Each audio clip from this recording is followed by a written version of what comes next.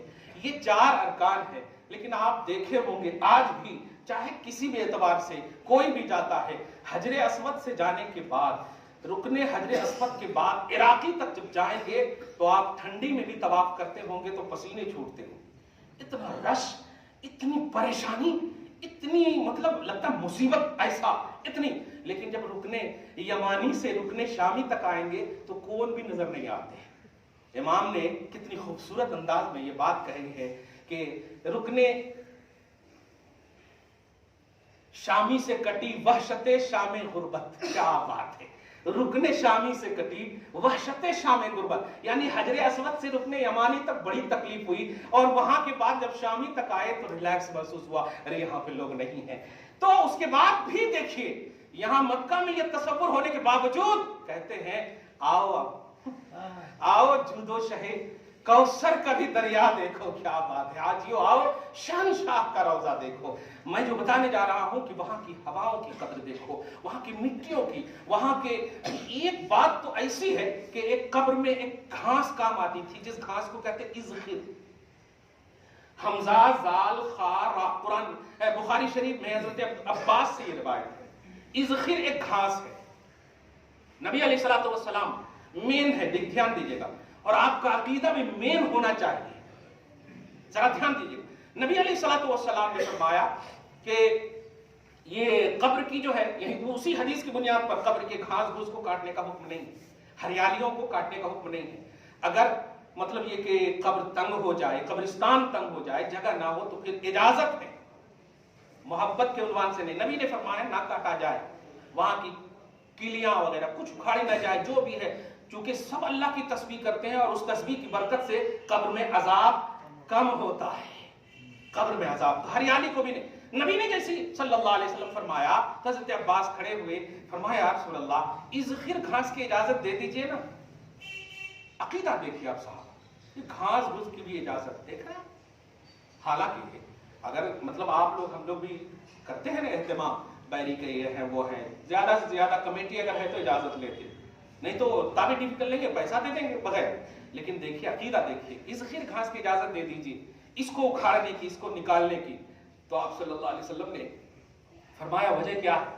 کہا اس لیے کہ وہ ہمارے گھروں میں کام آتے ہیں اور دیگر چیزوں لبیوتنا و قبورنا، اس طرح کے جملے فرمائے کہ جب ہمارے کام آتے ہیں۔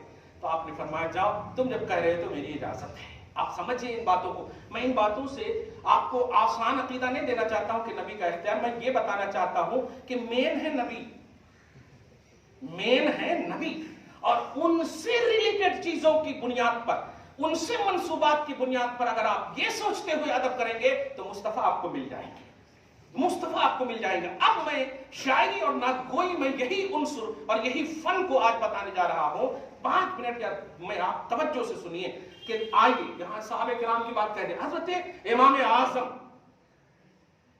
اگر مطلب حدیث کی دنیا میں، فقاہت کی دنیا میں، علم کی دنیا میں اگر کہیں تو الحمدللہ تابعین کی عظمتوں کا نام ہے، تابعین کی عظمتوں کا نام ہے تو سعید ابن مسیب اور دیگر حضرت اویس قرنی، لیکن علمی کارناموں کی بنیاد پر امام اعظم تابعی ہیں۔ صحابہ کرام کو دیکھا، خصوصاً حضرت انس کو دیکھا، ماتھے کی آنکھ سے، ایمان کی حالت میں، توجہ دیجیے، امام اعظم ہیں۔ آپ آج تک فقاہت اور مسائل کی بنیاد پر، اور انہیں بھی بتائیے جو صرف یہ کہتے کہ ان کو 70 حدیث یاد تھی، صرف ان کا ایک کلام پڑھ لو تو 70 نہیں ہزاروں اشعار پر مشتمل ہے، اور ہر شعر مصطفیٰ کی عقیدت اور محبت ہے، اور عقیدت اور محبت ہی عین قرآن ہے، عین توحید ہے۔ اب ذرا غور کیجیے، ان کا ایک کلام ہے، آپ کو میں یہ آسان ایڈریس بھی بتا دوں، آپ جامعہ نظامیہ چلے جائیں، اور ایک کتاب ہے المدیح النبوی، ایک ہے المدح النبوی، یہ نہیں مدیح النبوی، یہ بتا رہا ہوں، المدیح النبوی، اس میں جو میں نے پڑھایا ہے جس کتاب کو، اور الادب الجمیل، یہ بھی، یہ 2 عربی کتاب ہے، جا کر کے آپ ہیں قصیدہ نعمانیہ، قصیدہ نعمانیہ، امام اعظم کا نام کیا ہے؟ نعمان بن ثابت، اس لیے قصیدہ نعمانیہ، قصیدہ کی بھی اب تعریف کر دوں میں، قصیدہ کہتے ہیں جو اپنے ممدوح کی ذاتی طور پر بھی اور نسبتی طور پر بھی صرف انہی کی تعریف کی جائے، تو قصیدہ نعمانیہ کا مطلب ہوا کہ جن کی بھی وہ تعریف کر رہے، قصد سے ہے یہ، قصد، ان کا خاص ارادہ ہے کہ جن کی تعریف ہو بس انہی کی تعریف ہو، چنانچہ قصیدہ نعمانیہ کا سب سے پہلا شعر سنیے عربی میں، کیا بات، اب آپ سمجھ جائیں گے کہ شاعری جو ہے یہ کوئی ہماری اور آپ کی بات نہیں، امام اعظم کی بھی بات جو آپ تقلید کرتے ہیں نا، آپ فالوور ہیں نا، الحمدللہ الحمدللہ، اچھا آپ جو نہیں ہیں وہ بھی ذرا دھیان رکھیں کہ امام اعظم کی عظمتوں پر، ان کی فقاہت پر اعتراف یہ تو آپ کیے ہیں کہ 70 حدیثیں ہی یاد تھی، لیکن ان کی مقبول بارگاہ رسول خدا ہونے میں آپ کو اعتراض نہیں ہے، یہ بھی ہے، اس لیے جب وہ جنتی ہیں، مقبول ہیں، تو اس آئینے میں بھی سنیں جو فالوور نہیں ہے، جو بلیور نہیں ہے، دھیان دیجیے گا، کیونکہ کچھ لوگ ایسے ہیں نا، لیکن اے احناف، اے حنفیو، اے صحیح العقیدہ انسان سنو، امام اعظم جب بارگاہ رسالت میں جاتے کچھ تو ارادے ہوں گے نا، آپ ہم سب کیا ارادہ رکھتے ہیں؟ جائیں، ہاں بابو سلام سے جائیں، صلاۃ و سلام علیہ رسول اللہ وغیرہ وغیرہ، لیکن اب امام اعظم کا گویا عقیدہ اعظم سنیے، بالکل امام اعظم کی بات ہے تو ہر بات اعظم ہے، فرماتے ہیں عربی میں، سبحان اللہ، اور اس کو دھیان دیجیے گا، صحابہ کے بعد میں تابعی کی بات، پھر تمہیں تابعی اس طرح سے میں لاؤں گا، کہتے ہیں یا سید الساداتی جئتک قاصدا ارجو رضاک واحتمی بحماک، ترجمہ سننے کے مزہ آ جائے گا آپ کو، الحمدللہ، درود شریف پڑھیں، اللہم صلی علی محمد وعلی آل محمد وبارک وسلم، صلی اللہ تعالی وسلم، یا سید السادات، اے آقاؤں کے آقا، اے آقاؤں کے آقا، جئتک قاصدا، میں آپ کی بارگاہ میں آنے ہی کے ارادے سے آیا ہوں، یعنی آنے کے علاوہ کوئی ارادہ نہیں ہے، باقی ارادہ تو آپ جانتے ہیں، میرا صرف ارادہ یہ ہے کہ میں وہاں پہنچ جاؤں، پھر میری ضرورتیں میرا حبیب جانتا ہے، کچھ سمجھا سمجھے آپ، جو عقیدہ دے رہے ہیں آپ غور کیجئے، یہ مانگیں گے وہ مانگیں گے یہ مانگیں گے وہ نہیں، خود کو پہنچا دیجئے، باقی مصطفیٰ جانے، آنے تو یا لوگوں تو اب تو تمہاری جانب کشتی تمہیں پہ چھوڑی، لنگر اٹھا دیے ہیں،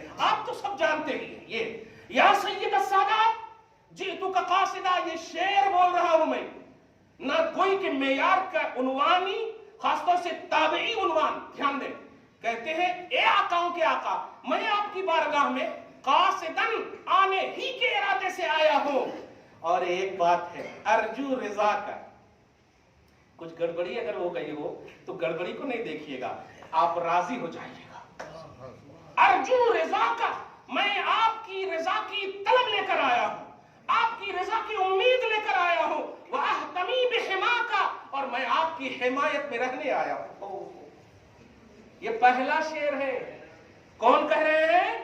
امام اعظم کہہ رہے ہیں، کچھ سمجھا آپ نے؟ کیا کھیل کود ہوگا شاعری؟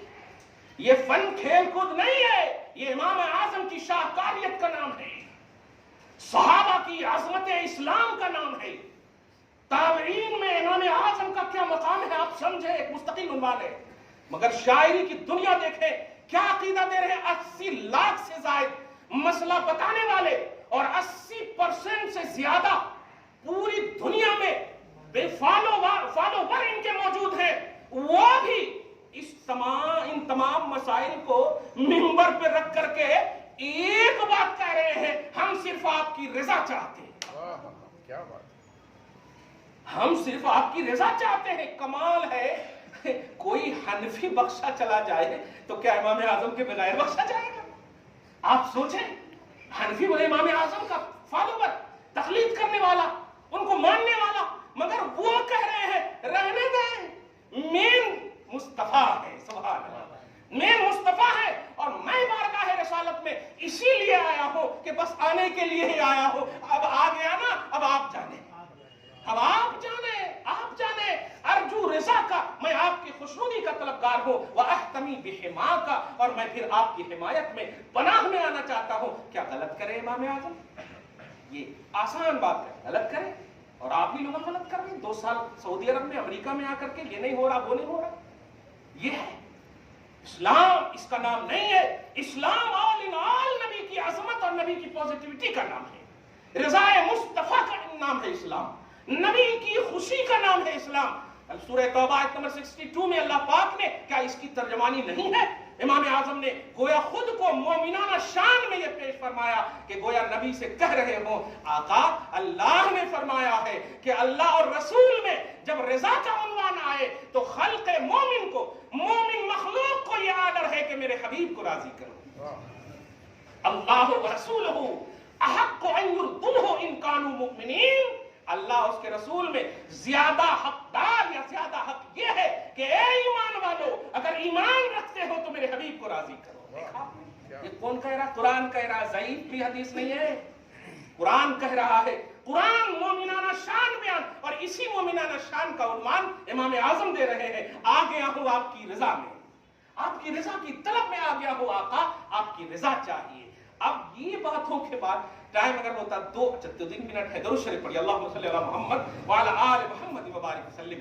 تحائف الحرمین جو کتاب آپ کے پاس آئے گی, ایسے ہی تصور میں نے اردو میں, ایک کلام عربی میں بھی ہے اس میں, اور امام بوصیری رضی اللہ تعالیٰ عنہ کی جو وہ امام زین العابدین رضی اللہ تعالیٰ, زین العابدین قصیدہ زینیہ, ان التیاری حسبا یوما الى ارض الحرم بلغ سلامی روضۃ فیہا النبی المحترم. کیا بات ہے کہ اے میرے, اے ریح صبا, اے باد صبا, تم کو اللہ کا آرڈر ہے نا کہ جب گھومو فجر کی نماز کے بعد جاتے ہیں, سمجھ رہے ہیں وہ ہوا. اسی لیے فجر میں جو واکنگ وغیرہ کا عنوان ہے نا, یہی ہے.